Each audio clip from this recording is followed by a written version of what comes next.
Okay. So, thank you for coming here and thank you for turning off. Wow. I really have talked before, guys. So this workshop is about speaking. But I want to be clear, once this comes up, that there are certain things that I want to try and do in this workshop, but there are also certain things that I will not be doing in this workshop. So, yeah, what's today? It's like my Friday, guys. I'm a D teacher, D-level teacher, so it's like Friday for me, so all the Friday issues are coming up.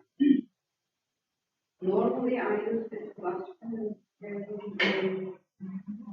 It shut down while I was doing this, and so then I had to restart it. It takes a while. Apparently so. All right. Actually, I would like to find out while we're waiting, what levels and which course are you teaching? So who is A level? We don't have any. Do we have any A runner chasers? Thank you. A chasers? Typical ages.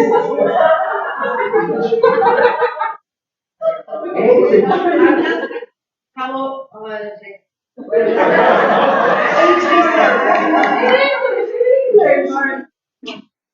I've just finished. My sympathies. Integrated skills or reading and writing? Reading and writing. Okay. B level people? B level people? Okay. IS? Okay. IS.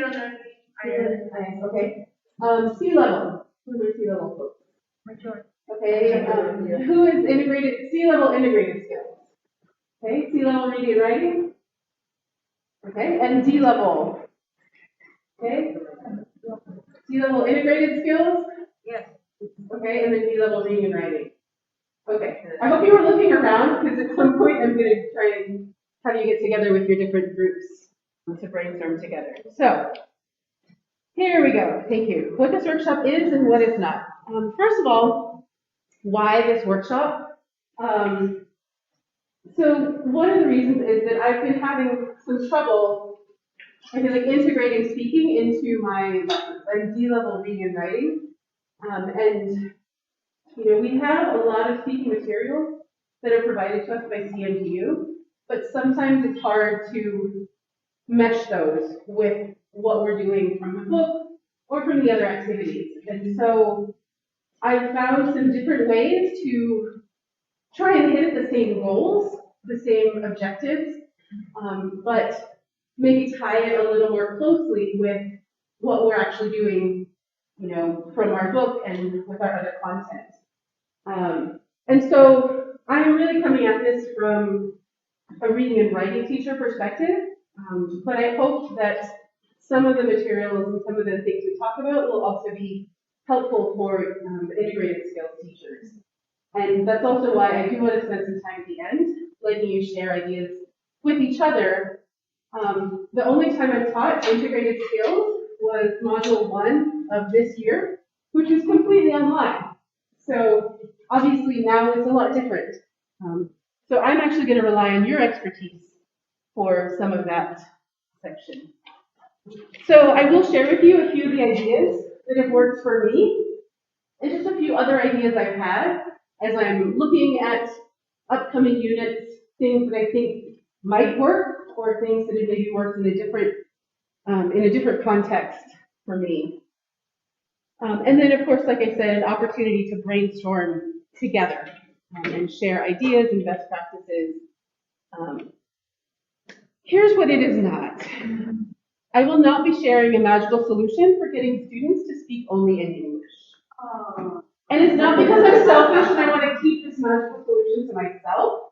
It's that I don't have the magical solution. If anyone does, please share it. But I think that's an ongoing struggle for all of us at all levels. I also do not have a magical solution for the timing issue. I know, especially with the integrated skills classes, sometimes there are actually good speaking activities in the book, but you just can't get to them for some So unfortunately, I don't have the magic pill for that. But again, I hope that some of you have ideas you can share with each other later on in the session.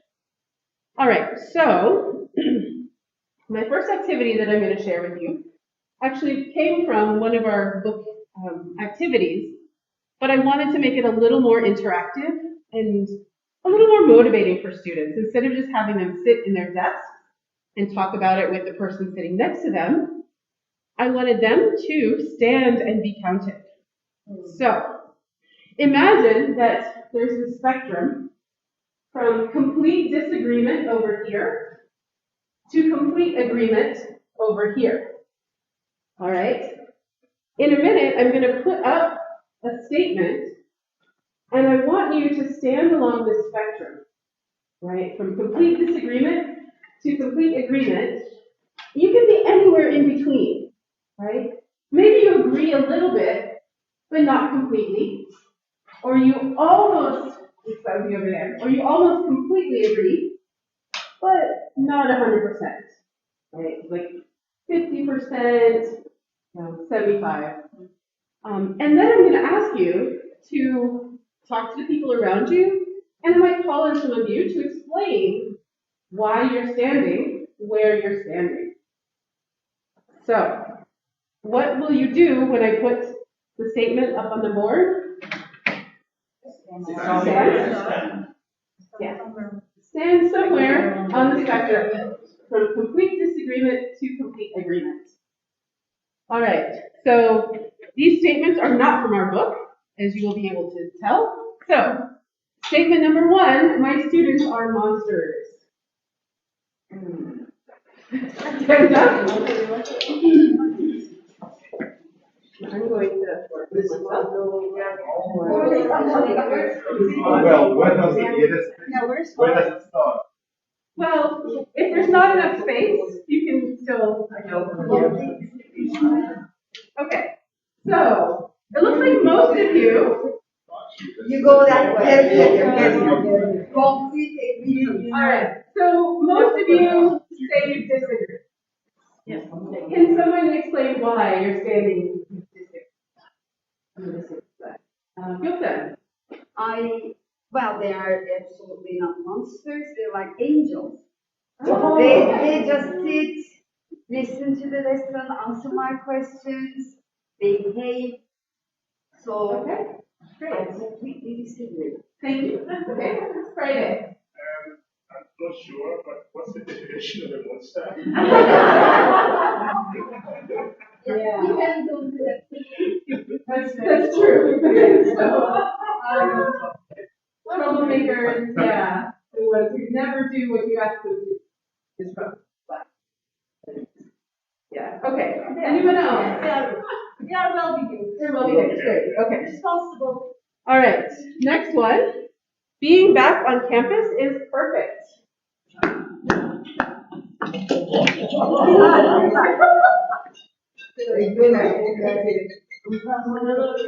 this was a little harder. So we have a lot of people kind of in between. Can you be in the middle? Yeah, okay. Can I have a volunteer explain why? So if you have more time, you can have them talk to each other, but. I'm concerned about myself. Okay. At the same time, I enjoy teaching. Okay. Yeah, so good things and bad things. Yeah. Okay, someone else? Teaching is social, so you can't include it. Okay. Teaching online doesn't work. Okay. That's my take. As much as we expect. Yeah. Okay. Yes. All right. Anyone else?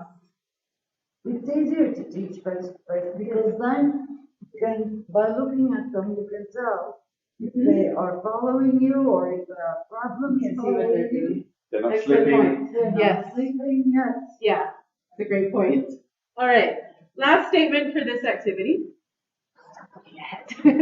Oh, you can. I've learned a lot. I've learned a lot in the Okay. last 2 years. Definitely. Yeah. Learned a lot. Yeah, yeah, good. Sorry. Yeah. I've learned a lot in the past 2 years. I'm All right. totally different person. Would you like to elaborate on that, Friday, please? I I mean, the whole experience the past 3 years teaching online is not the same as teaching in the classroom, so I learned a lot. And then also learned a lot about myself, spending time alone, really in isolation. So, and then coming back to school now, I have a different perspective of teaching everything else. Yeah, great, thank you. Anyone else? I completely agree.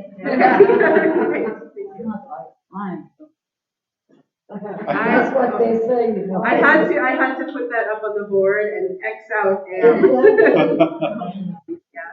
All right, thank you. You can take your seats in the I'm chat. very agree. I'm very agree, yes. All right, so I found that my students at least were a lot more engaged and a lot more talkative when they were standing up and moving around. So, like I said, that came from one of the activities in one of our reading and writing units. It said, how much do you agree with these statements? I was like, okay, they're great, it's great discussion, but it's boring if you're just sitting there and talking. And I had some of my quiet students who were contributing a lot more. So I was really excited to do that one. All right. I'm going to make you move again. So, for this one, this was connected to... Are you able to share these notes? Sorry? Are you able to share the slides? Yes, of course. I can do that afterwards. So for this one, I wanted students to have new partners. But sometimes they're reluctant because they like sitting with their friends or they like sitting in their seat, right? But I wanted to do a speaking activity that was connected to our theme, which was travel. And I also wanted them to move around again and talk to new people, right? So what I told them was I was going to give them half of a quote. You have to find the person who has the other half. So for example, one piece of paper might say peace at home, and then the other one would say peace in the world. So you have to find the person who has the matching half, okay? So pay attention to the meaning of the words, pay attention to the grammar, and punctuation. Excellent, yes. All right, so I will give each of you, let's take one and pass it. I'm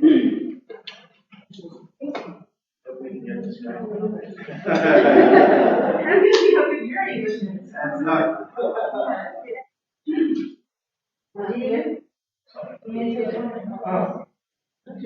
My D-level students struggled a little bit. Yeah.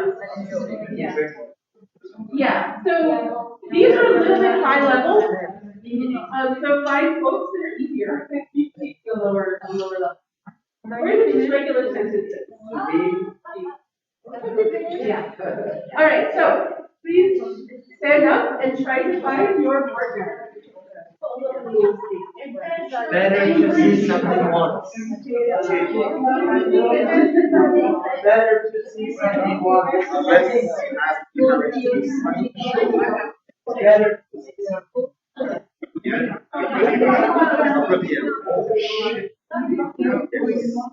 This is the cartoon on the shore, right? This is what we I want.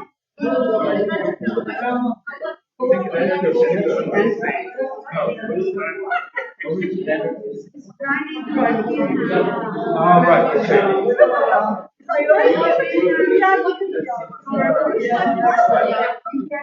No, I'm the first. No, you need to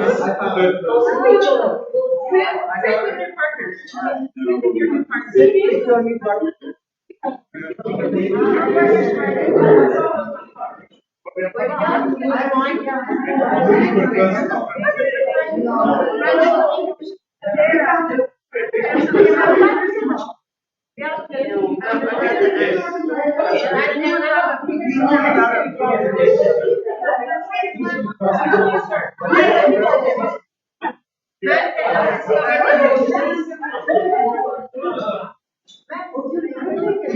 No, I need the first one. I missed it for the second one.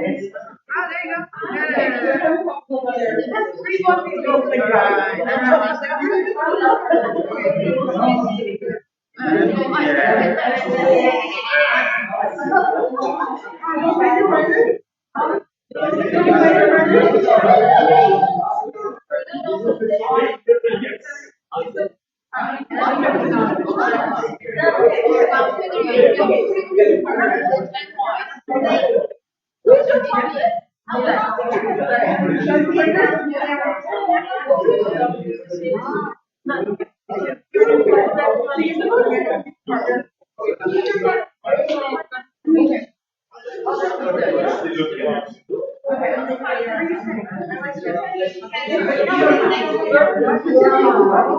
If you want to. Okay. Okay, so once they found their new partner, they're sitting with their new partner, you guys don't have to.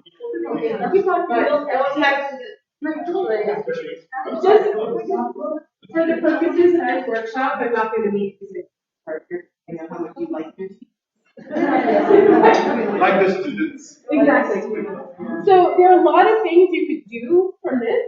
I mean, you could just end it at that and say, now this is your new partner for the day. Or you could turn it into more discussion, right? So discuss whether you agree or disagree with the quote and why.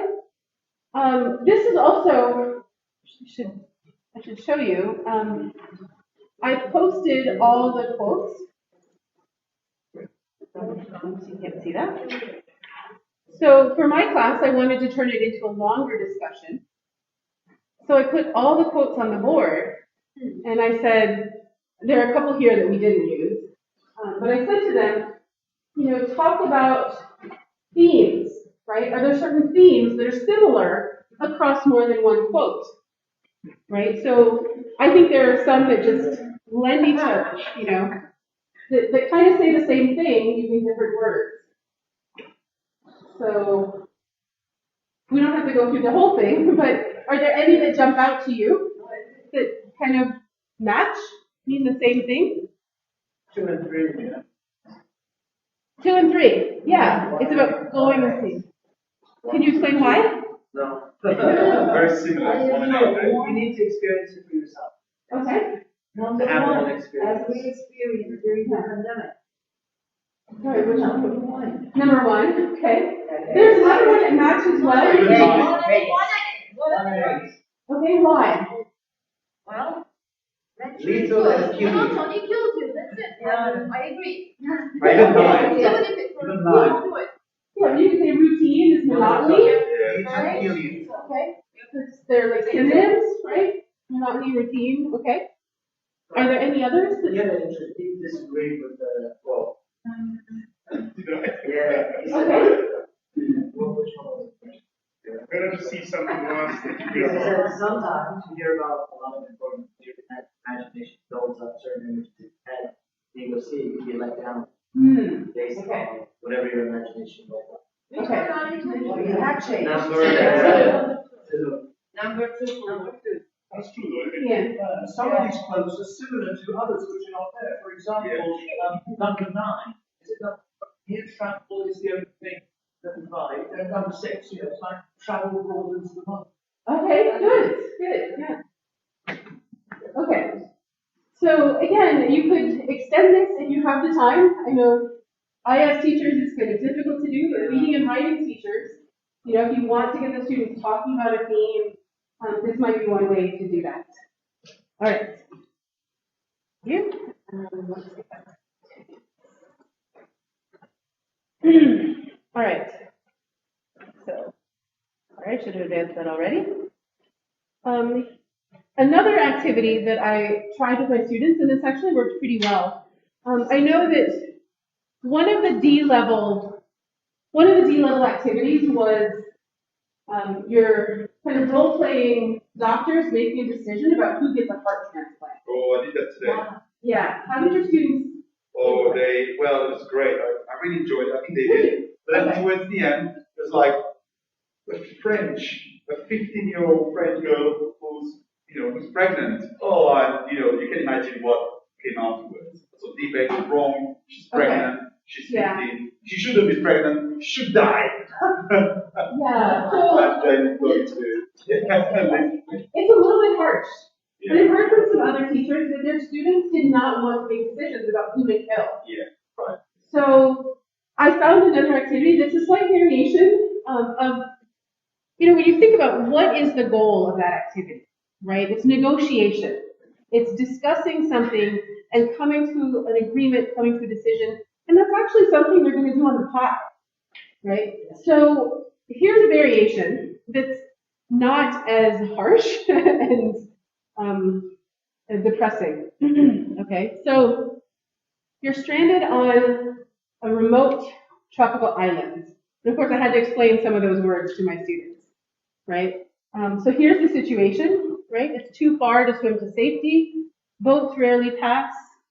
There are trees and animals, and you think there's a source of fresh water, right? So what will you do? How will you survive, right? So one step you could do in this activity is to let them decide first on their own which 4 items they would bring. So you give them some time to write down the items and think about why. And then in a pair or a small group, they have to then take each person's 4 items and then decide which 4 they will bring as a team, right? If it's a pair, you can't bring 8 items. You're limited to 4, okay? So which items would you bring and why, okay? So again, there's a lot of negotiation. You're discussing pros and cons of the different items. And then they have to come to an agreement, reach a decision in the end. And I didn't put it on the slide, but I gave them some questions to think about, right? Like, think about how will you find shelter or build shelter, right? How will you find water? How will you get water? How will you get food? Will you try to get rescued, right? Do you want an item that might help you get rescued? So these are all things to consider as you're deciding on your 4 items. If you wanted to make it an even longer activity, you could have them, you could have them talk about, rules for the island, right? While you're living there, are there any rules that people will need to follow to be part of your stranded island society? Okay. So we're not going to do this one together, but you get the idea. Any questions about this one? No, there's a similar activity, a reading test, I think it's Level C. There's Oh, there's one in level C. Okay. yeah, level B. C. There's also one Level for C. C. Okay. Yeah, I think this is probably a common activity. There are lots of variations of it. So, but I think it's Very, they enjoyed it. yeah. They got really into it. All right. So a few other ideas I had, like I said, just looking at the different units. I haven't tried all of these, or most of them, but there was one about, in level D, reading and writing, there's one about Barcelona and tourism. You could have a town hall meeting, right, where they're discussing the problem of tourism, maybe some solutions. And this actually, if I had done this last week, it would have been a great lead-in to the problem solution essays for this week. If I thought about that far enough in advance, right? High style role plays are always a helpful thing to do. Next week, I think we've got a unit about hotels for level D. So perhaps you could, again, this negotiation, right? Have them choose among different items, like you give them descriptions of 4 or 5 different hotels, and they have to decide which one they'll go to for vacation. Maybe put restrictions on them, how much money they have. Or, alternatively, you could have them design a resort or a hotel, again, with a team, negotiating what features to have, and then presenting it, because I think presenting their ideas is in a lot of the speaking activities for level D. And then students will vote on the best one, right, which one they'll go to. In a few weeks, we'll have something about weddings in level D, so explaining Turkish customs to a foreigner, or possibly watching video clips or a jigsaw reading of different wedding traditions, and then trying to explain what's happening, or sharing, especially if you're looking at foreign wedding customs. Why are they doing this? What are they doing? Right? Or do it as a jigsaw reading discussion. I looked at some of the IS units in the D-level book. One of them, I think Unit 5C, lends itself well to debate. It's talking about education. Yeah, so you could set that up as a debate if you're able to, or giving a movie review, maybe, but no spoilers. Right, so these are just some of the things I thought about. I'm sorry I didn't have the other level books to look through, but that's why I wanted you to bring your books and hopefully have a little bit of time. So I'm not sure I don't know what the time expectations were for the workshop. We have like, it's only 1 Yeah, it starts at 10 after the kids. Okay, yeah, if you need to leave, I won't be offended, but I hope that you have some ideas you can share with each other. If you have your books, you can look ahead to some of the upcoming units.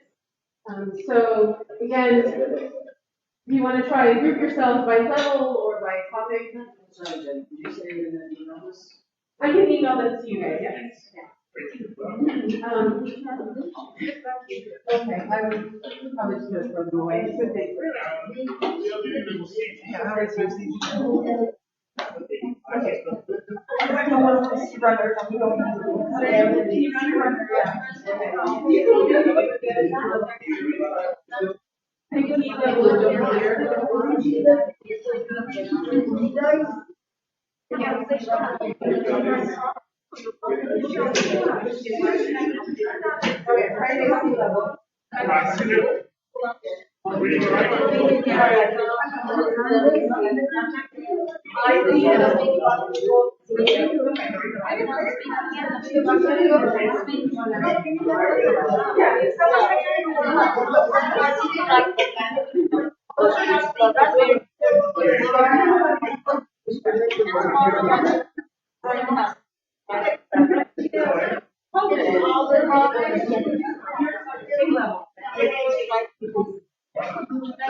It'll be on the TV.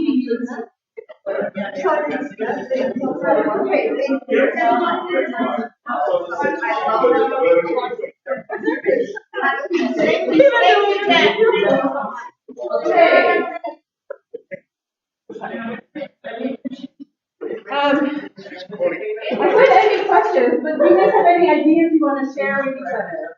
Right. Okay, across the group. Okay. All right. Thank you for coming. Yeah, that's